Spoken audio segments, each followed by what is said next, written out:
No Welcome problem. to the presentation tonight. Tonight we have Graham Segger, who has just today released his new book, The Land at the Crest of the Hill. You can get his book available for electronic download at pelhamhistoricalsociety.ca. I will put the link in the chat once we start going. Graham's going to present highlights from the new book, exploring the relationship between the people who've lived in Central Niagara community of Upper Fonthill and the land that they've occupied. Print copies of the book will be available at local Fonthill retailers next week, October 1st, for $25. And as I said, the ebook is already available today for $20 through pelhamhistoricalsociety.ca. So welcome, Graham. Congratulations on your new book. That's very exciting. I'm anxious to hear what you've got to say, because as you know, I saw a presentation that you did, was it in June? And was Back in very May, impressed. yes, not too long ago. Yes. Yes. So I've been looking forward to today. So I'm just gonna sign off and let you start your presentation. Anyway, land at the crest of the hill. So which hill, you might ask, which crest? This is the central Niagara area of Fonthill that I'm talking about. And the presentation today is going to talk about what I've learned about this area, going back, well, say 10,000 years, and working my way slowly but surely towards the future. I started visiting Pelham about 15 years ago. More recently, actually moved here full time. Been doing this research off and on all the way along. It's been a wonderful way to get to know my relatively new community, because in order to learn history, you've got to talk to a lot of people. And there seem to be an awful lot of 90-year-olds in Pelham for some reason or another. And so I've been able to pick their brains. I've read every book that exists on the area. And fortunately, through archives and various other things, I've managed to come up with a few little nuggets that even the old timers were a little bit surprised about. So condensed all that into a book. It's about 200 pages long. Lots of images, and you'll see some of those images today, because I know that when I'm watching Zooms, it's always nice to have some pictures to look at. Start out with this image you're seeing right now. That's a 1935 photograph, and it's a very unusual octagonal silo, one of only two that I know of in southern Ontario. There's another one over in Brant. And this was dates back to the Bushner and Railton farm. It was right at the top of the hill, just a little bit north of Highway 20 off Hay Street. And in 1940, a fellow by the name of Roy Davis actually turned that into a house. And I'm going to show you some photos of what this image became a bit later on. And that was probably one of the first things I started researching, because nobody seemed to know the history of the asylum. The Fonthill obviously is a key part of the title as well. I won't get into the origins of the name Fonthill. Lots of people have delved into that in different books and sources. Outline what we're going to do today. We're going to talk a little bit about my project. We've got, there it goes. A little bit about the project, talk about the townships, towns, and villages of Pelham. I'm going to spend a bit of time talking about Onland and land registration copybooks. Some people know all about that. And then a selection of stories relating to Upper Fonthill, starting with the first owners of the property that I live on, and then through the centuries. And then what I've also done for the benefit of people who are researching the area is put quite a bit in about Pelham research sources. So, you know, people normally have a kind of a standard bibliography, long, boring list of books. I've tried to break it down into something a little bit more helpful for folks who want to research this area. So first question is, where do I live? I live in the township of Pelham, Lot 2, Concession 7. That might mean something to someone who lives here. For most of you, it probably doesn't. This project is kind of a genealogy of the land, as opposed to, you know, there's lots of genealogical information and material in the book, but it's really a tracking of the use of this land and the owners and all of how they have impacted Niagara or been impacted by Niagara. Yeah. Anyway, So this map here is one that some of you may have seen before. Pelham's got a little bit of an identity crisis. It's not nearly as well known as most of the other parts of Niagara. It's sort of smack dab in the middle of it, and you can see from the little arrow on this image here. This is an 1818 map. It's based on a map that was first done in 1800 by the Surveyor General, and it's updated several times over the years. So you can see how we're part of the third riding of what was then Lincoln County, part of Niagara District, which was Haldimand and Lincoln, and kind of nestled up against Gainsborough to our west. I say identity crisis. The reason I say that is there's not nearly as much written about this area as there are about all the other areas in Niagara. And so I saw that as an opportunity as well as a challenge to try to find out a little bit more. I said we're going back 10,000 years. So that was when the last ice age kind of left this area and melted away into the north. That was part of the Wisconsin, I never pronounced that right. And maybe it was closer to 11,500 years ago, I guess. And the glacial remains. There were many glaciers that came through here before that, but of course this last one kind of scraped away the evidence of the previous ones. For many years, Fonthill has been known as the Fonthill Cane, this big high area of land, which I'm going to show you in a minute. Currently, the geological, the earth sciences, and the past glacial environments academic community, they've all concluded that it wasn't actually a cane at all. And that was one of the first and most striking discoveries I had when I was doing my research. It's actually it's called an ice contact delta. I'm not going to get into all of the technical aspects of that, but it's a cane basically is a lot of sand and gravel that melts at the top of a ice field, melts down through it, and this instead is something where rivers and other water sources have run off the end of an ice field and have created a little bit of a delta underneath the glacial lake. It's all very technical, far beyond my knowledge. My last geography class was in grade 11. But this was actually a diagram prepared for me by one of the leading authorities on this subject, also a professor at Brock and also a resident of Fonthill. Okay. Next slide. This shows you the elevation of this area, Upper Fonthill, that I'm talking about. I also call it Pelham Heights. It's the highest area. And the elevation is about 850 feet, 260 meters in the very center of that area. And it goes down very rapidly, almost drops off the cliff, as you can see, down to under 200 meters down in the valley there. The interesting elevation changes as well is that we are 60% higher here in Upper Fonthill than the top of the Horseshoe Falls. And when we go to a place like Lookout Point Golf Course, we can look out and see clearly the Niagara Falls in the distance. So I said that we, kind of moved quickly through the first sort of 10,000 years of the area. The second chapter, major chapter in the book, is the title of Indigenous Predecessors. And again, the second big surprise I had in my research was discovering just how active the various First Nations were in this area up in Upper Fonthill. These are some artifacts which were found just across the road from where I live.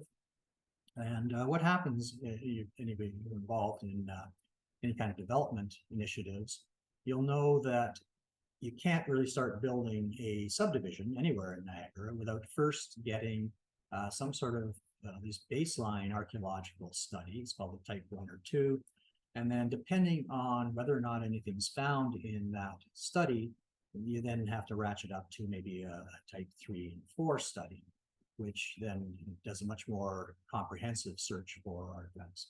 there have been a number of these studies done in this whole sort of 6-hectare area at the top of Fonthill, and they found artifacts in many different spots. Now, they date primarily from 4,000 to 5,000 years ago. There's not a lot of evidence of fairly recent time occupation of this area, but it was clearly a very active area about 4,000 or 5,000. They call it the Brewerton period, and these are examples.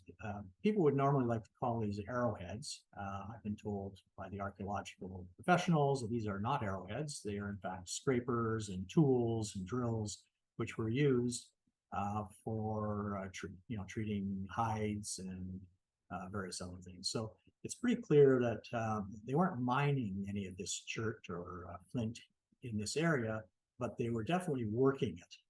And that's because of the various little chips and were found, etc. In the chapter, I then kind of roll forward from there, get into a little bit of discussion of the Iroquois Wars and the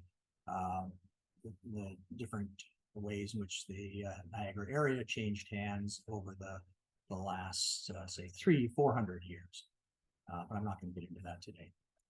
Let's move on to the next. So there is, by the way, another very recent study which some of you might want to look at. It's called the Niagara Region Archaeological Management Plan, and Appendix A talks a lot about potential for indigenous sites and where that's most likely within the Niagara Peninsula. Okay, let's carry on. The survey. So there's always a lot of interest in looking for the survey notes and finding out how each of the townships in Pelham or not in Pelham, in Niagara were surveyed. Augustus Jones claims in a couple of sources to have been the surveyor in 1788. Thomas Welsh was also involved in the survey, and he left some notes in 1794. Like most of Niagara, it was not to say most, but 2/3 of Niagara, they were surveyed using the front and rear methodology. And that contributed to one of the very unique features of Pelham. I mean, I don't call it unique to us because other townships have it as well, but we've got a lot of jogs in our roads that run between the lots. So at the concession intersections, quite often we'll have possibly a 66-foot one chain jog, or sometimes a little bit more. And that gets down to a couple of things: measurement uncertainty, just because of the method used, but also it's pretty rough terrain. Part of the short hills, the fact that we're coming up the Fonthill to the crest of the hill means it was pretty tough for these surveyors to accurately measure both sides of each of the concessions. It was 100-acre lots in Pelham, similar to most, but not all of Niagara. They were 20 chains by 50 chains in dimension, which works out to about 0.4 kilometers by 1 kilometer, almost exactly. The townships, villages, we all, like any of you studied Niagara history, you'll know about Simcoe taking the previously numbered townships and then giving them names. Thorold was number 9, Pelham was number 10, and that happened during his run in the mid-1790s. The crossroads at Canberra and Haste were really the first little settlement in this area. A lot of people talk about Pelham Road and Pelham Street and Canberra as being crossroads. That was a little bit later on, about 1850. But the initial settlement and congregation of little houses and almost a village was a little bit further west and up at the top of the hill. That's Upper Fonthill. The crossroads had a tavern, had the first post office, titled Pelham, was up at the top of the hill. 1852, there was a plan for an unincorporated village called Fonthill, also known at the time as Temperanceville, and that was registered in the Pelham Township side of Pelham Street. 1915, Fonthill became a police village. 1922, it was incorporated with land on both sides of the Pelham-Thorold Township line. And then in 1970, the whole township of Pelham was merged with the village of Fonthill and another additional little slice of Thorold Township, and that became the new town of Pelham. It gets a little confusing, but you have to understand these jurisdictional changes if you're doing land registry or land ownership research. So the Pelham land records. Again, those of you who have done this kind of research will be aware that there's several different sources. The hard copy land registry records go back to the 1790s in this part of the world. And we were blessed in a way because there were very good registrars through the whole 1900s. So the records are in excellent shape. The copybooks are somewhat pristine. They've been retained and preserved at Brock Archives. And then, of course, we have the microfiche, not quite so pristine. And then we have Onland, which, of course, is a scan of a microfiche, which was a scan of a copybook. So not the best quality always, but it is nice to have all of the both the abstracts, there are some name indexes, and also the instruments largely digitized and available. Onland, which is run by Terranet, of course, all of these abstracts are free to view, and it takes quite a lot of playing around and work to master that system. It probably took me a good 2 months before I really felt that I started to get familiar with it and able to use it the way I wanted to. Had some help from a friend who was working in land titles, and that gave me a little bit of a head start. But at any rate, my technique would normally be to go to Onland, download the abstracts, go through them, sort of hone in on what it is I wanted, and then I'd go up to Brock and I'd look at the actual copybooks once I identified what it is that I wanted, and then I would take a photo of the very good quality, clear images of the underlying instruments, and then gave you all kinds of information. Of course, the copybooks, they have not only the land transfer information, but also things like if you've got a will, it has to be probated. You'll actually have that information also in those books, which provides all kinds of information. I have one little chapter which talks about succession planning in 19th century Pelham. Take 4 prominent landowners from Upper Fonthill, 2 members of the Hayes family, Eber Rice, and another fellow who was the postmaster, and just gone through and looked at how they organized their affairs and passed on their assets and land at that time. Yeah, so this will be again familiar to any of you who've done any research, and I'm going to go over really quickly because most of you will be familiar with the Minneapolis of Niagara. Well, that was very helpful. You've got 3 data points, 1811, 1862, and 1876. And you can see who owned the land, or who at least had the tickets for the land at that time. My focus here is basically where the arrows point to. A fellow by the name of James Crawford. He was the first patent owner of the property, which has been the subject of most of my research. And this was 1811 Thomas Rideout map, the transcription done by Taylor and Parnell. This one clearly is not as a position of at 1811. It goes back to the original petitions, because by 1811, James Crawford had long ago sold these pieces of property. I know from going back to the original record slide. This is the 1862 Tremaine map. And you'll notice that it flipped. In the previous map, north was on the left and south on the right. This time, of course, north is on the right and south is on the left. Get a little bit confusing for you. But Josiah Ward there was the owner of the lot that is the heart of most of this presentation in 1862. Josiah was he was a dredge master on the Welland Canal, worked for John Brown, who was the largest contractor on the second Welland Canal, based in Thorold. Unfortunately, died, no children, so there's not nearly as much written about him as there are about the 5 or 6 other John Browns who have populated this part of Niagara, central Niagara. In the book, a lot of the other areas are, a lot of the other landowners here are profiled.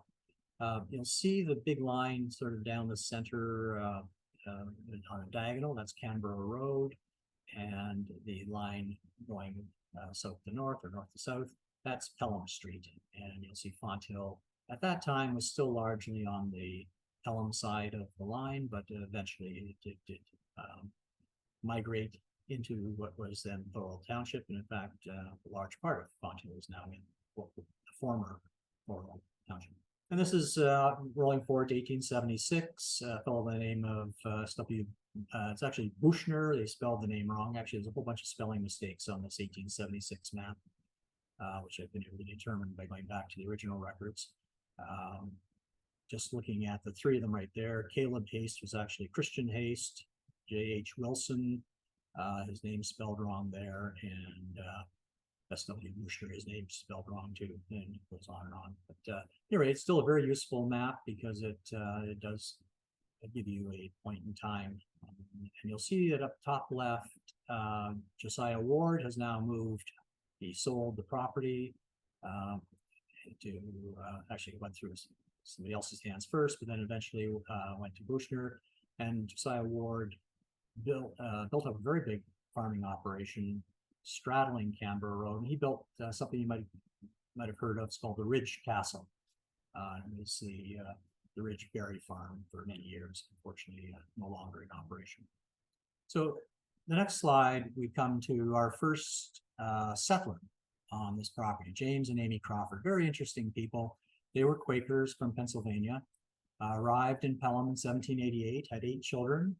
They died just 7 weeks apart from each other in 1846, so had a good long life. They only owned this land, though, for about 9 years, from 1797 to 1806. This is just a little snippet of their patent. They owned 3 100-acre lots in Pelham. Now, the fascinating thing about James and Amy Crawford is they were Quakers, and they were, pacifists. And yet, to get their third 100 acres, they submitted a petition which claimed that he was a member of the Butler's Rangers. Now, the SMI book, which is the authoritative guide on who all in Butler's, does have a copy of, it does say that James Crawford was a member, but the basis for that assertion is the petition that James himself made. So it's kind of a circular reference. Nowhere else in any of the muster lists or pay lists or anything like that has James Crawford come up. And I think my theory is that Isaac Swayze, another interesting character if you're a student of Niagara history, he was their neighbor. He owned actually 1,400 acres in Pelham, which he was given for his services to the crown. And he attested to the petition where he got his extra 100 acres for being a Butler Ranger. I think there was a bit of gaming of the system going on personally, but we'll never know for sure. Looked at every possible piece of paper that we could have, and I think we'll just leave it that he got his 300 acres. Another name that will be very familiar to students of Niagara history, Robert Hamilton. Crawford and Hamilton did a really interesting transaction in 1806. They did a barter swap of 200 acres. These 200, which two of the 300 acres, which John Crawford had, were traded with 200 acres for 200 acres that Robert Hamilton had down in Thorold. And these are the two 100-acre lots that are on either side of where the Welland Niagara College campus now sits. So I'll give you a little bit of a geographic picture of where those were. The land down there, I think, was a little more fertile than up on top of Fonthill. And Hamilton, of course, he'd be lucky if he ever actually visited Upper Fonthill. I'd be surprised if he ever did. He had people who went out and did the riding around his land holdings for him. And we actually have some minutes of some of those visits to Upper Fonthill. But I think that there was just a trade of the land. Crawford knew what he wanted to do, and so he got I think some more fertile land. Hamilton only owned the land for 3 years of his own life. But his estate trustees, it took them 24 years to sell the Pelham properties, these 200 acres.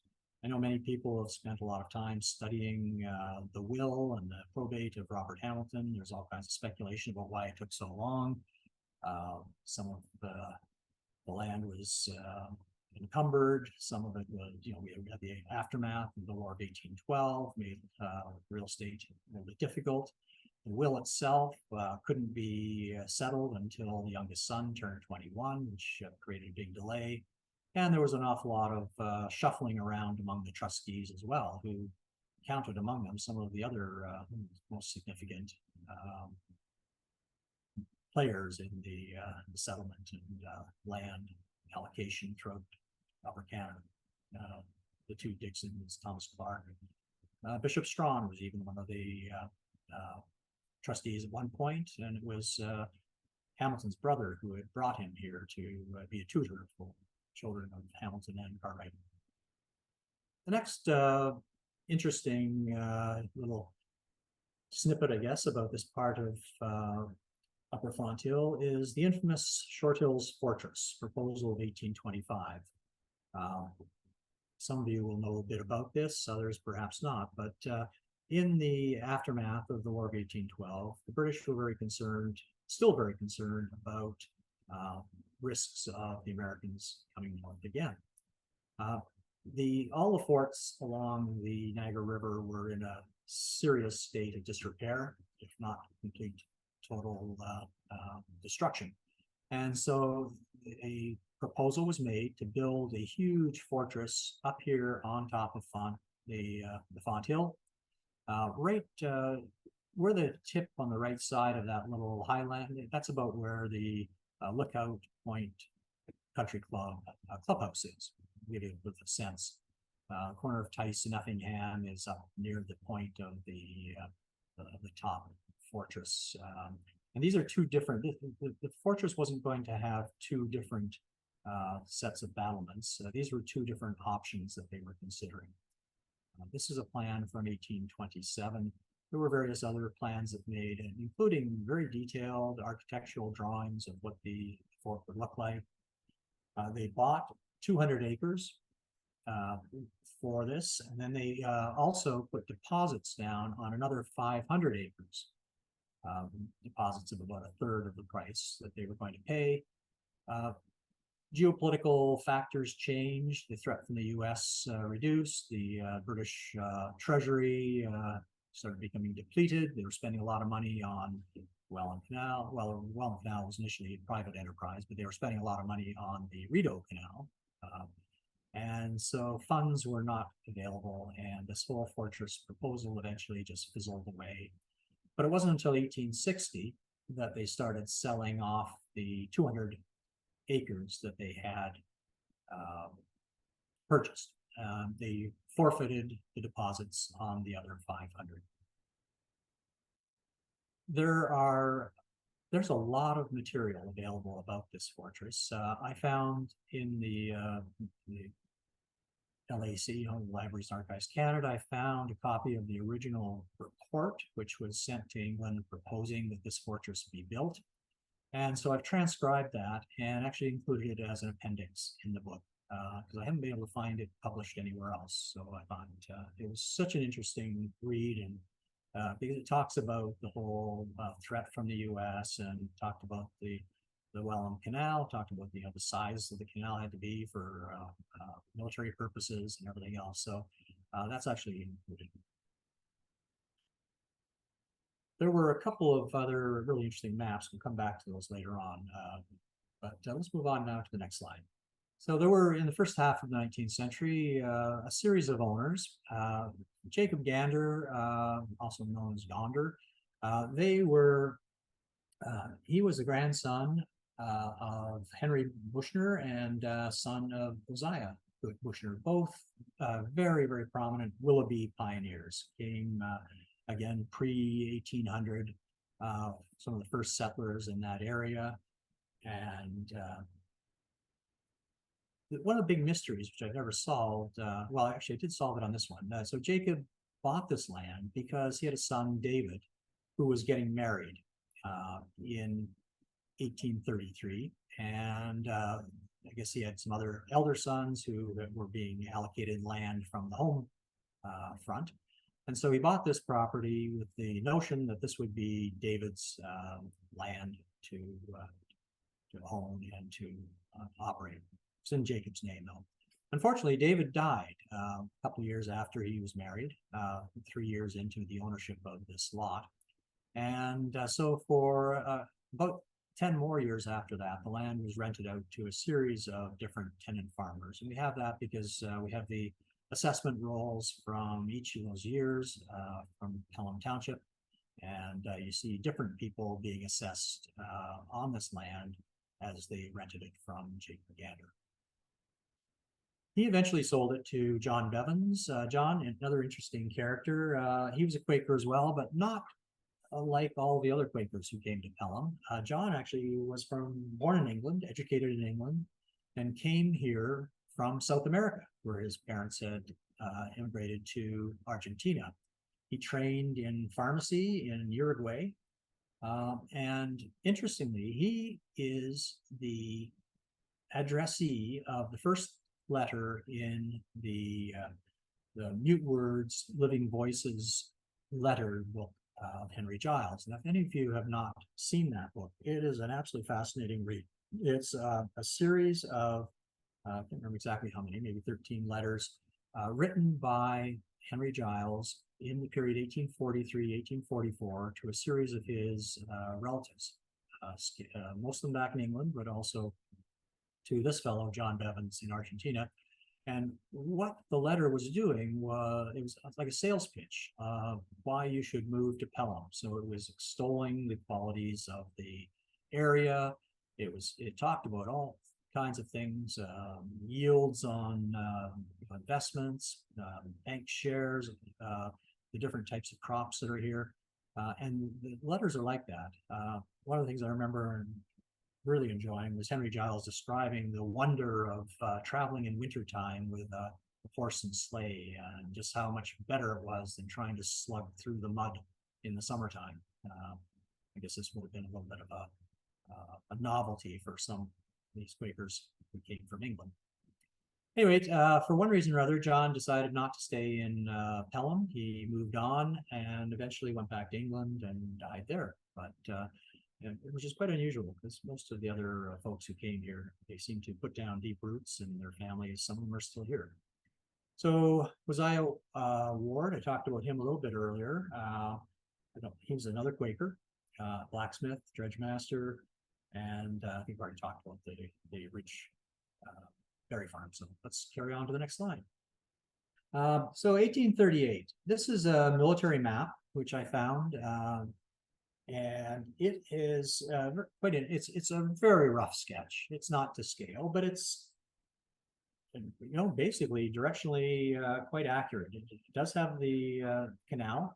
This was about the time that the first canal was running into big trouble. You'll see Allenburg and Port Robinson. There's no Fonthill. There is a Pelham, and that's where Pelham Center currently is, where Welland Road meets Canberra Road. And Ricestown is the corner of Haste and Canberra Road. So that was the center of the action in 1838 in this part of the world. You see Riley's Bridge at the bottom, and then the other, it's not marked on this map, but if you see that line going straight down in the center of the map, where that hits the river, that's Chippewa Creek or Welland River, that would be Brown's Bridge, another one of the many Browns. This one was attested a true copy by R.I. Barrow, Major General Engineer, 7th November, 1838. There's also a whole lot of interesting text on the side of this map, which talks about the abysmal state of the roads. Probably seeing a little bit of a theme here. So Riceville. Ricestown became Riceville. And this very detailed map here is, again, one of the maps that were generated in connection with the fortress proposal. There was a version of this map done in 1827. It only had 2 houses on it. And then 13 years later, a second version of it was created. The names of the landowners were updated for transactions that have happened during the 13 years. You'll see William Church now owns this 100 acres. He did not own it in 1827. And you'll see a whole little cluster of homes around the corner of Haste and Canberra Road. John Price, he had a general store, and also he was the postmaster. Eber Rice had a tavern. Lewis Wilson was there, and there were various other, unfortunately, no houses, as you can see on the lot 2, which we talked about earlier, and that reflects the fact that it was just rented out as farmland. But there is a fairly interesting, or substantial house, William Church's. That's his farm. And you'll see that Hayes Street actually takes a little dodge around what is currently the water retention pond off Brewerton, and then proceeded back down the hill. So it didn't go straight through the way it does today. Okay. In 1841, the post office moved down the hill, and I would say that was probably the end of Riceville's position as the leading town in that area. So Vice, it's always, always fun to have a little bit of Vice in these presentations. So Eber Rice had this tavern. It was, a classic traveler's tavern. These are stagecoaches running from the Portage route through into the west. They would be crossing the Welland River at Welland Port, the Narrows. So similar to what happens on Lundy's Lane, or happened in Lundy's Lane in not the too distant past, there were some goings on at Rice's Tavern.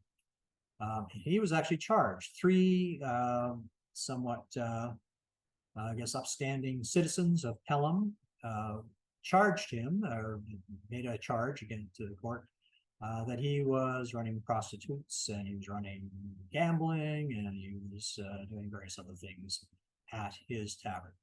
So we have some of the records that survived, and he was given recognizance to appear of £10, and the grand jury, by the grand jury, and the general quarter sessions of the peace, January 1836. They found cause for complaint, and his license was not renewed until 2 years later. The interesting thing is that it actually was renewed 2 years later. So I guess people had a short memory, or they figured he'd been punished enough. Or maybe they missed their tavern. Hard to say.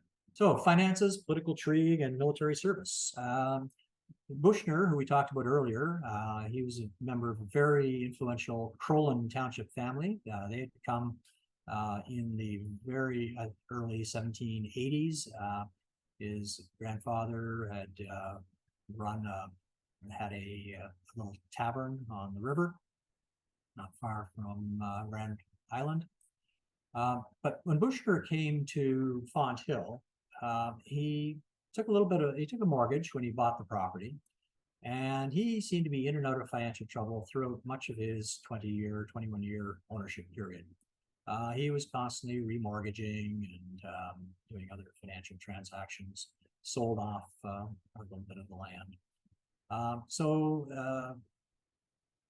he eventually lost the land. I'll give you a little bit of an advance of that. But there were all kinds of interesting stories that happened during his period. And one that I kind of had fun with was in 1871, there was a federal election. And one of his employees, a fellow named John Adrain, accused Bushner of firing him for having voted for the Liberal Party in the November 1872 election. So I said 1871, there was actually 1872. At that time, there were 2 newspapers in Welland. There was the Tribune, and I think the other one was the Telegraph. And one was conservative, one was Grit. Liberals and conservative, Grits and Tories, use the term which you please. And so in the Tribune, this was all, this whole case was, I guess, in a very sensational manner treated. And so he was, Bushner, in his own defense, he came back and he said that this informant had inserted an article derogatory to my character and has been guilty of a willful, deliberate, and malicious lie for which there is not the least shadow of a foundation. So he was denying it, but I suspect he might have been protesting too much and was surprised if he did fire him. At any rate, the local Grits got up a fund, $100, so that Mr. Adrain could set up his own blacksmith shop independent of Bushner. And based on census records and everything else, it appears that he had a successful career from then on in. It's probably a favor that was done to him. Over 4 generations, this Bushner family, they were served as officers in the Revolutionary War, of 1812. They had their homes at Cook's Mills, so they were very heavily involved with the militia at that skirmish. And during the 1838, they all were mustered into the militia, and again during the Fenian raids. So I do talk a little bit about that.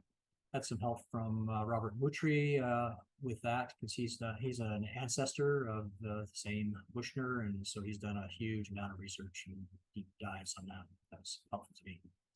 Okay, Bushner Road in Welland, by the way, is named after that family. So Dexter and Eliza Ann Deverardo. Dexter is considered by many to be the founder of Fonthill. He was certainly its most dominant personality for over 50 years. He owned this Bushner land. He actually picked it up from the power of sale. He also had a huge estate on 22 acres just on the southeast corner of the lot. He also lost it to, or his estate lost it to bankruptcy in 1892, about a year after he died. He had many public service accomplishments, including one that's been stirring up some controversy to this day. Next slide, 1843, he was a member of the Niagara District Council, and then he was appointed superintendent of schools for Niagara.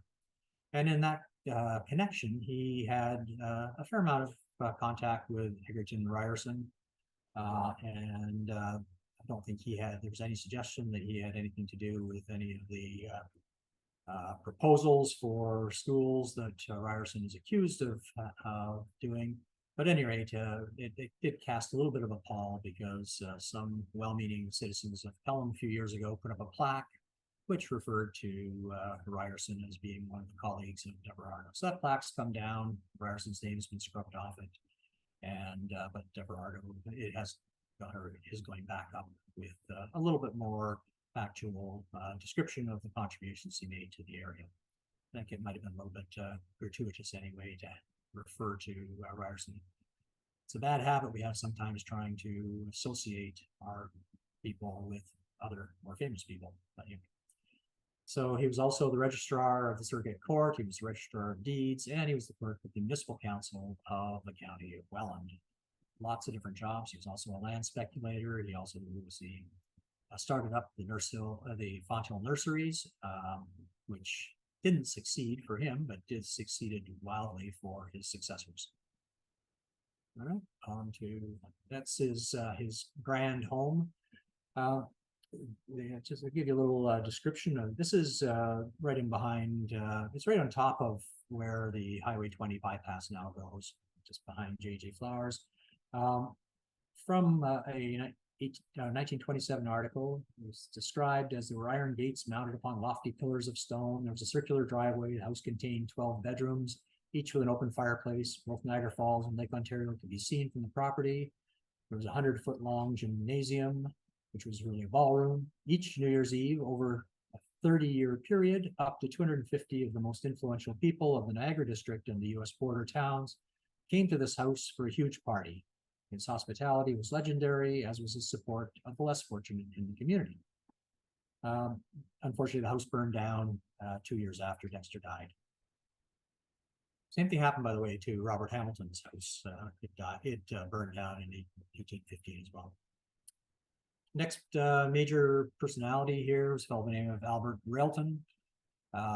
He built up very successful soft fruit and berries operations. He was a co-developer of a quarry and a cement making business. I read an 1898 St. Catharines Standard newspaper article. It stated that Albert Railton of Fonthill supplying a St. Kitts canning factory with 30,000 boxes of raspberries. In the same year, he was described as having a number of teams hauling land fertilizer from Port Robinson to enrich his truck patches. So he was, he also, we'll go on to the next slide. That was his house. And anybody who's driven up Highway 20, you may see this. It's currently painted white, and it's currently a school, a junior school. It's called Maple Crest Early School. That was built in 1902, and it was made from cement blocks hand-formed on the property from sand mined on the property. Church of God, which was down on Canberra, was also built from those blocks, as were a number of the other houses in the area. And a fellow named John McWhinney picked it up after Railton died. So the Fonthill Gravel Company, that was a joint venture of two of Thorold's major entrepreneurs of the late 19th and early 20th century, James Battle and Thomas Conlon. James was son-in-law of Thomas. They were Irish Catholics, but very successful in a number of different enterprises. Thomas and his brother had a huge fleet of ships and scows, and they supplied lumber to the Civil War, to the American states during the Civil War. Did lots of other things. Some of you will know there was an electric railway that ran all the way from Port Dalhousie through to Port Colborne. It ran through Thorold, well, St. Catharines, Thorold, Fonthill, Welland, and then on to Port Colborne. This is a little spur that was run off of that from the Fonthill station up into the gravel pit, and for about 20 years they pulled sand and gravel out of there, used for various different purposes. Some of it was for ballast for railways, some was for the cement works, which Battle had. His cement works actually was the original one that John Brown had that I referred to earlier, which Josiah Ward was working for. This little spur here is now part of the Lathrop Preserve, so it's now part of conservation land. Okay, move on. There's a little trestle that went from Pelham Street north into what is now the Lathrop Preserve. Okay, next slide. There's the silo again, and I actually lived next door to it. And Roy Davis purchased that property in 1935. He was the president of Atlas Steel, and he was the president of Atlas Steel from 1928 all the way through to his death in I think it's 1967. And just I hate to, the term captain of industry sounds a bit hollow, but he really was. He built that up from 28 employees when he started. There were 1,500 at the beginning of the Second World War. There were 3,000 employees at the end of the Second World War. And the remarkable thing about him was not only did he survive and thrive through the Depression, but he also survived the post-war fall off in demand for steel production. And the way he did that was during the Depression, he supplied the gold mining industry and found a little niche for that. And then immediately after the war, they were early pioneers in the stainless steel business, and that was how they had their success. Unfortunately, the Atlas Steel never really survived the loss of their leader. When he died, somewhat prematurely, it began the start of a long decline of that company to the mere shadow it is today. Roy Davis brought in a very well-known architect from St. Catharines. His name is Robert Ian Macbeth. He's better known for designing the 1937 St. Catharines City Hall and Police Building at Church and James. He then built this house, which was lived in for, I guess, about 26 years, the Davis family. Yeah, that'd be both. And then for about 40 years, with Lathrop family. Next slide. I'm running out of time. I have 2 minutes left. Residential development comes to lot 2, concession 7. These lots were all, our houses were all built during the 1945 to 1960 period, during the insatiable demand for housing after circusmen came home. Next slide shows even more subdivisions, which have cropped up in the 1960 through 2023 period.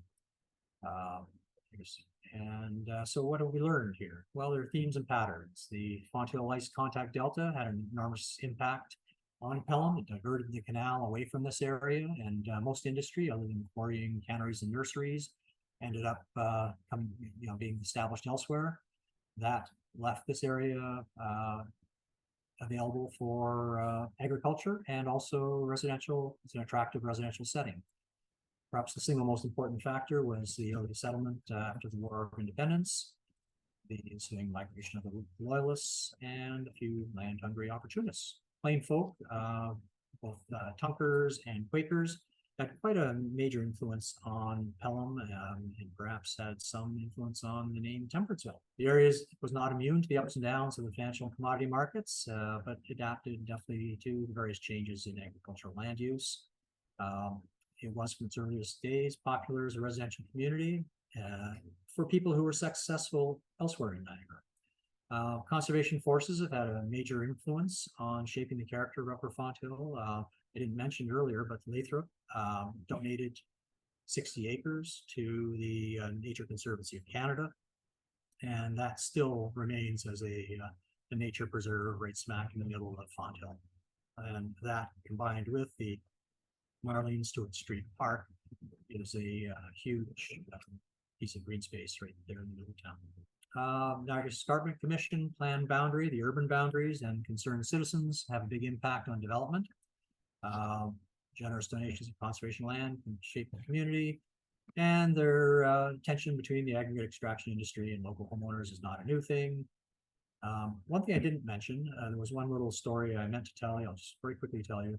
There was a fellow who had some land expropriated when that rail spur went in. He was very upset. He tried to go to court to get them to stop it. He lost in court, so then he took matters into his own hands. He held up a train, gunpoint. He tore up some track. He was charged again. He went through about 3 different lawyers. Eventually, the poor man went crazy, and he was committed to the institution on Barton Street in Hamilton, whatever it was called at that time. And so my last point, expropriation of land can drive a person crazy. That's the end of my presentation, and I'd be happy to take any questions if we have time. There we go. That was a very interesting presentation. If anybody does have any questions, please feel free to drop them into the chat. In the long run, how long did it take you to do all the research for this book and pull everything together? Well, I think I guess the intense period would be the last 2 years. I was dabbling on it when one of our daughters lived in the area, so I was coming to visit all the time, and I was asking questions and inquiring. And then, for the last maybe 3 years, I've been putting little bits and pieces together. But it's taken up a lot of my time over the last 2 years, I must confess. But it's my hobby. I'm retired. Right. Perfect. Sorry, I just see a question. Joanne wants to know, has the Overholt family been researched? Well, it has been researched by others and a little bit by me. There's a chapter or section which talks about the Overholt farm, which is the corner of Overholt Road and Haste Street. In fact, I track it through the 200 years. It was an amazing piece of property. It only had 3 different families that owned it over 200 years. And then had a very interesting house built on it fairly recently by Dr. Martin, the so-called tree house, now in other hands. And but the family down on Hansler Road, and I haven't gone as deeply into that, but I do have an awful lot of material. John Smith Price, he had his will is in one of the chapters. I noticed that Tracy's mentioned that. And there's some interesting stories. I don't know if you know that he married William Church's daughter, who was 17, and he was about 50 at the time. He didn't live too long. There was a lot of controversy about his will. I bet. There you go. Do you know anything about William Gould Church? Yeah, well, he was the person who owned the Lot 3, Concession 7. I do talk a little bit about him. I haven't done a deep dive on him, but yes, I do know there are some references to him throughout the book. Perfect. Perfect. Just on the point of the images, there's an ebook which can be downloaded from the Pelham Historical Society.ca website, and that is in color. The paperback book, which will be available October 1st in local Fonthill retailers. I know for sure it's going to be available at Shoppers, at the Font Cafe, at J&J Florists, a couple of others, the Nature's Corners in Ridgeville. Those are all folks who will be carrying the book, and probably 2 or 3 others as well. But it's in black and white. Perfect. And that's Just starting because on of October 1st. printing costs, Right. Perfect. And then I think we're just going to wrap up from here. I'll remind everybody that these presentations are free, but your membership is always appreciated. So if you are a member of Ontario Ancestors, please remember to click and join the Niagara branch. Just because it gives you extra ability to research your family within the Niagara area. We have a whole bunch of interesting documents available in the back end of our website, available for members only. We've got another presentation coming up next month. Just stay tuned to see what that is. That'll be announced in our Facebook group shortly. And I also remind you to go to heritageniagara.ca to find out what's going on locally in the region with our local historical societies and areas to find out, what you can do in Niagara region and learn more about the history of the area. And again, thank you, Graham, for joining us and teaching us a little bit more about Fonthill and the people who lived in Fonthill. I really enjoyed the presentation, and I'm sure that I'm going to enjoy the book. Yeah, So thank you, Amanda. And I want to thank everybody for coming out on a Friday night. I mean, I know there's a history presentation almost every day this week, one part of Niagara or another. So I do appreciate you listening in. yes, thanks a lot. Have a good night, everyone.